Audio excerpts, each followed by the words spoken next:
नमः शिवाय। प्रिय श्रद्धालुओं, आज हम आपके लिए लेकर आए हैं पौष अमावस्या का पावन महत्व, आज का पंचांग और इससे जुड़ी पुण्यदायिनी कथा। यह तिथि पितृ तर्पण, स्नान दान और मोक्ष की कामना के लिए अत्यंत फलदायी मानी जाती है। सनातन धर्म में अमावस्या तिथि पितरों के तर्पण के लिए की जाती है। अमावस्या के दिन श्राद्ध व तर्पण, खास करके पौष मास में पितरों का तर्पण बेहद ही खास माना जाता है। अमावस्या को, अर्थात जिसे आप अमावस के नाम से भी जानते हैं, पौष मास को मिनी पितृपक्ष भी कहा जाता है। ऐसी मान्यता है कि इस दिन पितरों का तर्पण करने से पितर आशीर्वाद देकर जाते हैं। इसके लिए गोबर के उपले को जलाकर इसमें पितरों के नाम का पूरी और खीर, बताशे, लौंग चढ़ानी चाहिए। इसके बाद काले तिल मिलाकर सूर्य को जल देना चाहिए।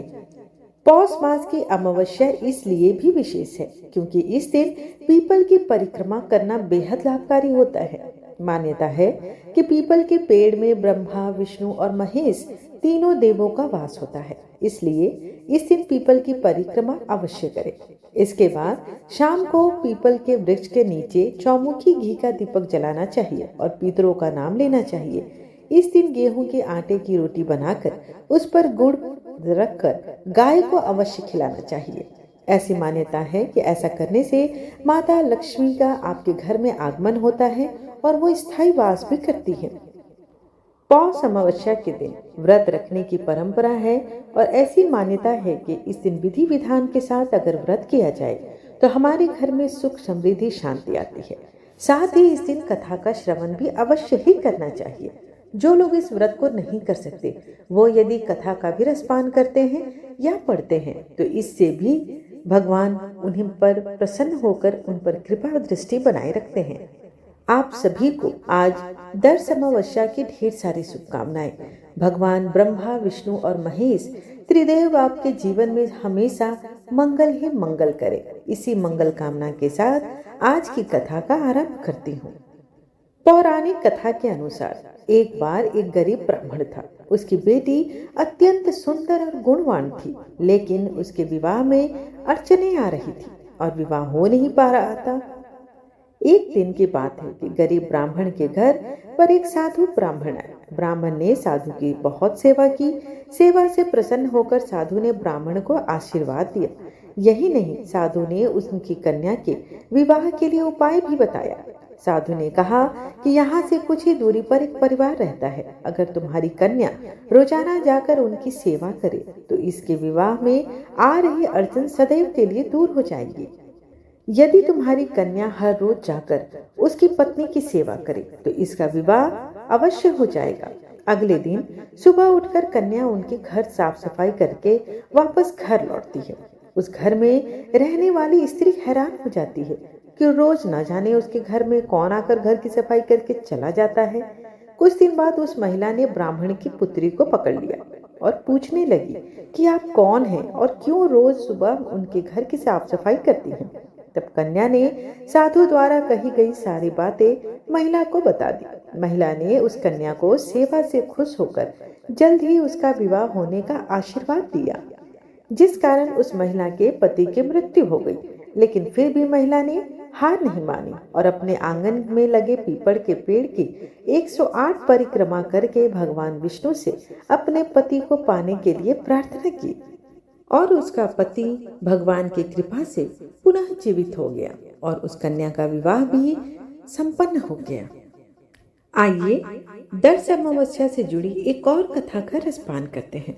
प्राचीन काल में 12 सिंह आत्माएं थी जो सोम रस पर रहती थी। एक बार बरीश दास ने गर्भ धारण किया और एक बच्ची को जन्म दिया जिसका नाम अछोदा था। वह दुखी रहती थी क्योंकि उसके पिता नहीं थे और परिणाम स्वरूप वह पिता के प्यार की कामना करती रहती थी। वह हमेशा दुखी रहा करती थी और रोया करती थी। पितृलोक में आत्माओं ने उसे पृथ्वी पर राजा अमावसु की बेटी के रूप में जन्म लेने की सलाह दी। उसने उनकी सलाह पर अमल किया और राजा अमावसु के बेटी के रूप में पुनः जन्म लिया, जो बहुत बड़े महान राजा थे। अपनी इच्छा के अनुसार उसने अपने पिता का प्यार भी पाया। जैसे जैसे उसकी इच्छा पूरी हुई, उसने पितरों को उनकी बहुमूल्य सलाह के लिए धन्यवाद देने का फैसला लिया और इसलिए पितृलोक के कैदियों के लिए पितृ पूजा की व्यवस्था की, जिस श्रद्धा कहते हैं और श्राद्ध के नाम से आज आप जानते भी हैं। जिस दिन चंद्रमा दिखाई नहीं देता उस दिन करते हैं और इस तरह उस दिन को अमावस के नाम से लोगों में विख्यात कर दिया गया। तभी से अमावस्या के दिन पूर्वजों का श्राद्ध अर्पित करने का रिवाज आज भी हम करते रहते हैं। ऐसी मान्यता है कि इस दिन व्रत रखने और चंद्रमा की पूजन करने से चंद्र देवता प्रसन्न हो जाते हैं और सुख सौभाग्य और समृद्धि का आशीर्वाद देते हैं। इससे इंसान को मानसिक शांति प्राप्त होती है और ऐसा कहा जाता है कि इस तिथि पर पितृ धरती पर आते हैं और अपने परिवारजनों को आशीर्वाद भी देते हैं। इसलिए इस तिथि पर पूर्वजों के लिए प्रार्थना की जाती है। पितरों की पूजा होने से इस अमावस्या को श्राद्ध अमावस्या भी कहा जाता है। पितृदोष से मुक्ति पाने के लिए इस दिन पितृतर्पण, स्नान आदि दान और आदि पुण्य फलदायी करना अवश्य जरूरी होता है। अमावस्या से जुड़ी एक कथा और भी प्रचलित है, जिसका वर्णन हमें गरुड़ पुराण में मिलता है कि पितृपक्ष के महात्मा को उजागर करती है। जो भी मनुष्य इस कथा को ध्यान पूर्वक सुनता है उसके मैं 32 अपराध को माफ कर देता हूँ। ऐसे मनुष्य की कभी दुर्गति नहीं होती है और उसके पितृ उससे संतुष्ट होते हैं और उन्हें लंबी आयु तथा धन धान्य प्रदान करते हैं। इसलिए हे ब्राह्मण, तुम इस कथा को ध्यान पूर्वक सुनो। यमराज इतना कहकर उस ब्राह्मण को एक प्राचीन घटना सुनाने लगे। प्राचीन काल में मध्य देश में गोपाल नाम के एक पुण्य आत्मा ब्राह्मण रहते थे। वे सत्यनिष्ठ, सदाचारी और वेद शास्त्रों के ज्ञाता भी थे। उनके स्वभाव में पाप का जैसे मानो कहीं स्थान ही न हो। भगवान विष्णु में उनकी गहरी आस्था थी और वे प्रतिदिन नियम पूर्वक पूजा पाठ करते थे। एक दिन की बात है कि पौष मास आया था। गोपाल श्राद्ध के लिए आवश्यक कुसा, पवित्र घास और अन्य सामग्री लेने पास के एक घने में जंगल में गया। दोपहर का समय था और वन में दूर दूर तक सन्नाटा पसरा था। केवल पत्तों की सरसराहट और कुछ पक्षियों की आवाजें ही सुनाई दे रही थी। गोपाल के मन ही मन डर से मंत्रों का जाप करते हुए निर्भय भाव से जंगल में आगे बढ़ रहे थे। गोपाल वन में कुछ सामग्री एकत्र कर रहे थे कि अचानक उनकी दृष्टि का अद्भुत किंतु भयावह दृश्य पर पड़ी। सामने कुछ ही दूरी पर एक विशाल वृक्ष के नीचे 3 आकृतियां खड़ी थी। पहले तो गोपाल को विश्वास ही नहीं हुआ, क्योंकि वे तीनों दिखने में तो मनुष्य के जैसे थे, परंतु वे बहुत ही स्वरूप भयंकर थे, भयावह थे। वे वास्तव में 3 महाप्रेत थे, जिनका स्वरूप देखकर सामान्य मनुष्य भय से मूर्छित हो जाता है। गोपाल ने उन प्रेतों को ध्यान से देखा। उनके केश बिखरे हुए और सीधे ऊपर को खड़े थे। ऐसा लग रहा था मानो वर्षों से सवारे न गए हों। उनकी आंखें अंगारों जैसी लाल चमक रही थी। दांत काले और लंबे दिखाई दे रहे थे, नुकीले जैसे जंगली पशुओं के होते हैं। तीनों के शरीर अत्यंत कृश और मरियल जैसे थे। पेट और पीठ में मानो कोई अंतर ही न हो। वे केवल हड्डियों का ढांचा जैसे बच गए थे। उनकी नसें उभरी हुई थी और वे पीड़ा से करा रहे थे। गोपाल ने इतने भयानक प्राणियों को एक साथ पहले कभी नहीं देखा था, परंतु आश्चर्य की बात यह थी कि इतने भयंकर दृश्य के बावजूद गोपाल में डर बिल्कुल भी नहीं निकला। उनके मन में ईश्वर का दृढ़ आश्चर्य जो था, सत्य पर दृढ़ता से अरिग रहे। उन्होंने अपने भीतर साहस संजोया और आगे बढ़कर उन प्रेतों से बात करने का निश्चय किया। गोपाल धीमे कदमों से उनके निकट गए। तीनों प्रेतों ने भी उसे देखा और एक क्षण को मानो अचरज से स्थिर हो गए कि एक साधारण मनुष्य उनकी ओर निर्भय होकर आ रहा है। गोपाल ने पूछा, तुम लोग कौन हो और तुम सब इस नर्क अवस्था में कैसे हो? तुम्हें इस भयंकर योनि में कौन सा कर्म ले आया है? एक पल को तीनों प्रेत चुप रहे। उनके गले से मानो घुटी घुटी सी आवाज निकल रही थी। गोपाल ने अपना परिचय देते हुए कहा, मैं एक ब्राह्मण हूँ और भगवान विष्णु का दास हूँ। मैं तुम लोगों को देखकर चिंतित हूँ तथा मैं भय से व्याकुल और दुखी हूँ, किंतु साथ ही मैं दया का पात्र भी हूँ। मेरी रक्षा करो। अगर तुम लोग मुझ पर कृपा करोगे, तुम मेरी रक्षा करोगे, तो भगवान विष्णु तुम्हें प्रसन्न होकर तुम्हारा कल्याण करेंगे। गोपाल की ये श्रद्धा वाली बातें सुनकर भगवान विष्णु बड़े दयालु और वे ब्राह्मणों के हितैषी भी हैं। जो भी उनके भक्तों पर दया करता है, भगवान विष्णु उस पर अपना अनुग्रह अवश्य ही करते हैं। तीनों प्रेत आपस में विचार करने लगे। जो भी भक्त पर दया करता है, भगवान विष्णु उस पर अनुग्रह करते हैं। श्री हरि की महिमा अपरंपार है और उनका श्याम वर अलसी के फूल के समान नीला है। वे पीताम्बरधारी हैं और उनके नाम के श्रवण मात्र से समस्त पापों का नाश हो जाता है। वे अनादि भी हैं और अंत भी हैं। शंख चक्र और गदा धारण करने वाले अविनाशी भगवान हैं। उनके नेत्र कमल के समान सुंदर है और वे प्रेत आत्माओं तक को मोक्ष प्रदान करते हैं। यमराज ने ब्राह्मण को कथा सुनाते हुए कहा, हे ब्राह्मण, जैसे ही गोपाल के मुख से भगवान विष्णु का पवित्र नाम निकला, वैसे ही उन पिशाच रूपी प्रेतों के हृदय में आश्चर्य, अब तक क्रोध और पीड़ा से भरे जो प्रेत गोपाल के सामने खड़े थे, वे विष्णु भगवान के नाम के प्रभाव से विकराल चेहरे भी उनके बदल गए और वे संतुष्ट और शांत जान पड़ने लगे। जो आंखें क्रोध से लाल थी, उनमें अब कोमलता झलकने लगी। जो रूखे शरीर दया भाव से विहीन थे, उनमें अब करुणा और उदारता का संचार होने लगा। भगवान श्री हरि के नाम मात्र से उनके हृदय अब पवित्र हो गए। गोपाल के भक्ति भरे वचनों ने उन प्रेतों को अभिभूत कर दिया। धीरे धीरे तीनों प्रेतों के चेहरे पर प्रसन्नता सी छा गई। ऐसा प्रतीत हुआ मानो एक ठंडी शांत लहर उन तृप्त आत्माओं को बहा के ले जा रही। फिर वे प्रेत मानवीय वाणी में बातें करने को उद्यत हुए। उनमें से एक प्रेत ने कहा, हे विप्र, केवल तुम्हारे दर्शन मात्र से और भगवान श्री हरि का नाम सुनने से हमारे हृदय का भाव क्षण भर में बदल गया। अभी कुछ पल पहले हम क्रोध, दुख और व्यथा की अग्नि में जल रहे थे, किंतु तुम्हारे आते ही हमारी अवस्था दूसरी हो गई है। अब हमारी वृत्ति में दया जाग उठी है और मन में शांति का भाव आ गया है। निसंदेह तुम एक सच्चे वैष्णव पुरुष का समागम हो, जो समस्त पापों को दूर भगा देता है। तुम्हारे जैसे भक्त का संग जीवन में कल्याणकारी परिवर्तन लाता है और पाप के अंधकार को दूर करके यश और पुण्य देता है। तीनों लोकों में गोपाल के प्रति कृतज्ञता से सिर झुकाया और तीन फिर एक ने, ब्राह्मण देव, तुम्हारे हमारे प्रति दया दिखाई है, अतः हम अपना परिचय तुमसे छिपाना नहीं चाहेंगे। हमारे इस भयंकर रूप और दुर्दशा का कारण जानकर ही तुम समझ सकोगे कि हम पर किस प्रकार विपत्ति आई है। हे ब्राह्मण, जो हम कहते हैं उसे सुनो। यह नरकीय अवस्था क्यों मिली? गोपाल ने ध्यान से उनकी ओर देखा। तीनों प्रेत बारी बारी से अपनी आप विधि सुनाने लगे। पहला प्रेत आगे बढ़कर बोला, मेरा नाम कृतज्ञ है, क्योंकि पूर्व जन्म में मैं बड़ा कृतज्ञ था। मैंने अपने माता पिता तक का आदर नहीं किया, कभी उनके लिए श्राद्ध तर्पण भी नहीं किया। मैं सदा अपनों का उपकार भूलता रहा, गुरुजनों और बड़ों का सदैव निरादर करता रहा। मेरी कृतज्ञता से मेरे पितृगण भी मुझसे असंतुष्ट और क्रुद्ध रहे। इन्हीं पापों के फल के स्वरूप मृत्यु के बाद मुझे यह कठोर दंड दिया गया है, अतः इस प्रेत योनि में भटकना पड़ा मुझे।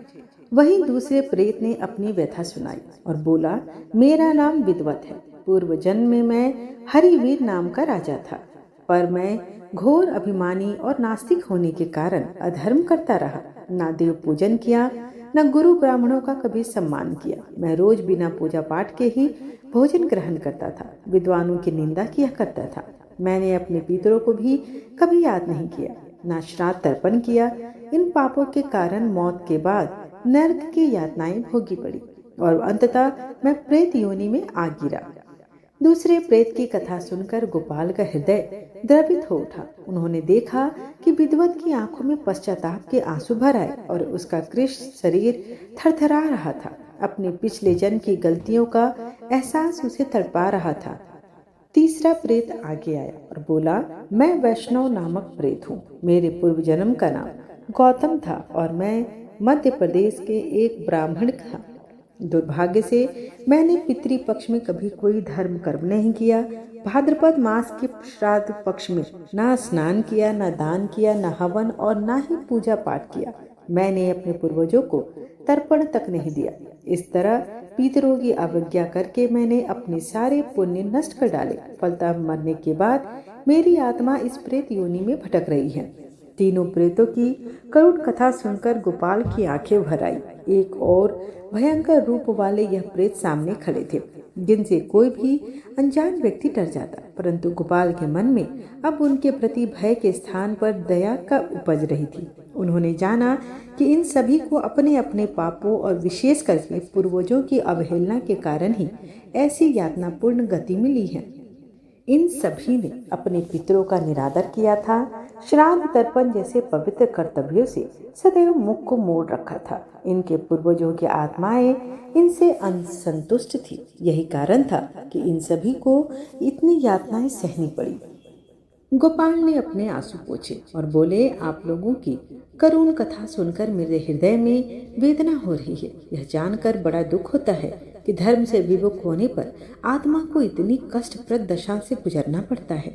आपने अपना परिचय और अपने कष्टों के बारे में मुझे बताया, इसके लिए मैं कृतज्ञ हूँ। अब यह विनीत ब्राह्मण आपसे पूछता है कि मैं आपके लिए क्या कर सकता हूँ, क्योंकि मैं भगवान विष्णु का भक्त हूँ। यदि मेरे द्वारा कोई सेवा हो सके तो कृपा करके बताइए। संभवतः ईश्वर ने ही मुझे यहाँ आपसे मिलवाया है ताकि मैं आपके कष्ट को हर सकूं। गोपाल की इस करुण वेदना को सुनकर सभी प्रभावित होकर तीनों प्रेत एक दूसरे की ओर देखने लगे। फिर तीसरे प्रेत गौतम ने आगे बढ़कर हाथ जोड़ते हुए कहा, हे दयाशील ब्राह्मण, तुम्हारी दयालुता के लिए हम आभारी हैं। सच में हम चाहते हैं कि हमारा भी उद्धार हो जाए। इस यातना भरे प्रेत जीवन से हमें भी मुक्ति मिल जाए, परंतु हमारा पाप इतना भारी है कि अपने बल पर हम इससे छुटकारा नहीं पा सकते। तुम हमारी सहायता कर सकते हो। सुनो, मेरा एक पुत्र है जो पृथ्वी लोक पर अभी जीवित है। वह धर्मशील और श्राद्ध आदि विधान को जानता है। यदि उसे हमारी इस दुर्दशा का पता चल जाए तो वह अवश्य हमारा उद्धार करने का प्रयास करेगा। मेरे उस पुत्र का नाम गोपाल है। हे स्वामी, तुम कृपा करके उसके पास जाकर हमारी यह दशा उसे बताना और समझाना कि हमारे लिए क्या करना आवश्यक है। हमारे लिए इतना परिश्रम कर दो, क्योंकि परोपकार का फल यज्ञ, दान और तप से भी बढ़कर होता है। मुझे विश्वास है मेरा पुत्र मेरा तारनहार बनेगा, किंतु किसी को तो उसे बताना होगा कि उसके पितरों की क्या अवस्था है। तुम विद्वान हो और कृपालु भी हो, मेरी बात अवश्य मानोगे और हमारा कार्य पूर्ण करोगे। गोपाल यह सब कुछ मौन होकर सुन रहा था। जैसे ही प्रेत गौतम के मुख से उसके पुत्र का नाम निकला, गोपाल का हृदय जोर से धड़क उठा। उन्होंने पूछा, स्वामी, क्या आपका पुत्र गोपाल ही है? प्रेत वैष्णव बोला, हाँ, मेरा पुत्र गोपाल ही है। हो सकता है वो अब तक मुझे भूल चुका हो या उसे पता भी ना हो कि उसके पिता की आत्मा किस दुर्गति में भटक रही है। गोपाल से अब रहा न गया। वो भाव विह्वल होकर प्रेत के चरणों में गिर पड़ा और रोते हुए बोला, पिताजी, मैं ही आपका पुत्र गोपाल हूँ। मैं इतना भागा हूँ कि आपको पहचानना नहीं और आपके कष्ट दूर नहीं कर पाया। पुत्र होकर भी आपके काम न आ सका। इससे बड़ा पाप कुछ और नहीं हो सकता। कृपा कर मुझे क्षमा करें। यह सुनकर प्रेत गौतम की आंखों में भी आंसू भर आए। वो विस्मित और आनंदित होकर बोला, कोई बात नहीं वत्स, तुम सचमुच मेरे पुत्र हो। निश्चय ही भगवान ने तुम्हें हमारी मुक्ति का साधन बनाकर यहाँ भेजा है। बेटा, अब विलाप छोड़ो। ईश्वर की कृपा से तुम्हें हमारा उद्धार करना है। मैं तुम्हें बताता हूँ तुम्हें क्या करना चाहिए। प्रेत गौतम ने कहा, वत्स, पितृपक्ष की अमावस्या के दिन विधि पूर्वक श्राद्ध कर्म करना, पवित्र नदी में स्नान करके संकल्प लेना, फिर हमारे नाम से पिंडदान और तिलांजलि अर्पित करना, आदर पूर्वक 10 ब्राह्मणों को स्वादिष्ट भोजन करवाना, विशेषतः मीठी खीर का प्रसाद देकर उन्हें तृप्त करना, अंत में श्रद्धा पूर्वक दान दक्षिणा देना, 7 मिट्टी के घड़ों को स्वच्छ जल से भरकर पितरों के नाम पर दान करना। ऐसा करने से हमारी 7 पीढ़ियों के तक के पितृगण तृप्त होकर मुक्त हो जाएंगे। अपने सामर्थ्य अनुसार गौदान, अन्नदान तथा वस्त्र आदि का दान भी करना, जिससे तुम्हारा पुण्य बढ़ेगा और हमारी मुक्ति का मार्ग प्रशस्त होगा। गोपाल ने सिर झुकाकर पिता की आज्ञा के अनुसार संपूर्ण कार्य को विधि विधान से किया और इस प्रकार अपने पिता और बाकी 2 प्रेतों को भी मुक्ति का मार्ग दिखाया। तीनों प्रेत अब एक दिव्य रूप में प्रकट हुए। गोपाल भाव विभोर होकर निकट आए और हाथ जोड़े। सबके आगे स्वयं उनके पिता गौतम खड़े थे, जिनका रूप अब अत्यंत शांत और सौम्य था। गौतम ने प्रेम पूर्वक हाथ बढ़ाकर पुत्र के सिर पर आशीष रखा। गोपाल आनंद पूर्वक उनके चरणों में झुक गए। गौतम ने स्नेह पूर्वक अपने पुत्र को उठाकर हृदय से लगाया। दोनों की आंखों से कृतज्ञता और हर्ष के आंसू बह निकले। गौतम ने प्रसन्न होकर कहा, पुत्र गोपाल, तुम्हारी श्रद्धा और सेवा से हम सबको मुक्ति मिली है। अब हम पितृलोक को जा रहे हैं। हमारे आशीर्वाद से तुम सदैव सुखी जीवन यापन करना। तुम हमेशा दीर्घायु जीवन जीना। दूसरे और तीसरे दिव्य पुरुष ने भी कृतज्ञता पूर्वक गोपाल को ढेर सारा आशीर्वाद दिया और उन्होंने स्वीकार किया कि गोपाल के पुण्य से ही उन्हें भी प्रेत योनि से छुटकारा मिला। दोनों ने उसे सुख, समृद्धि, यश प्राप्ति का आशीर्वाद दिया। इतने में आकाश से एक अलौकिक रथ अवतरित हुआ, जो प्रकाश से चमक रहा था। यमदूतों और विष्णु दूतों जैसे दिव्य सहायकों ने प्रकट होकर उन मुक्त आत्माओं का स्वागत किया। तीनों दिव्य पुरखे इस रथ पर सवार हो गए। विदा लेते समय गौतम ने प्रेम भरी दृष्टि से पुत्र की ओर देखा और हाथ हिलाकर आशीर्वाद दिया। इसलिए कहा जाता है कि पौष अमावस्या पितृ ऋण से मुक्ति दिलाने वाली तिथि है। पितृ दोष मुक्ति, घर में सुख शांति का आना और रोग, कष्ट और दरिद्रता का नाश करने के लिए पितृ तर्पण अवश्य करना चाहिए। यदि आपको पौष अमावस्या की यह कथा और जानकारी पसंद आई हो तो लाइक करें, शेयर करें अपने परिवार और मित्रों के साथ और सब्सक्राइब करें जीवन अमृत चैनल को, ताकि आपको मिलती रहे हर व्रत, पर्व और कथा की शुद्ध व सरल जानकारी। जय सनातन धर्म। हर हर महादेव। धन्यवाद।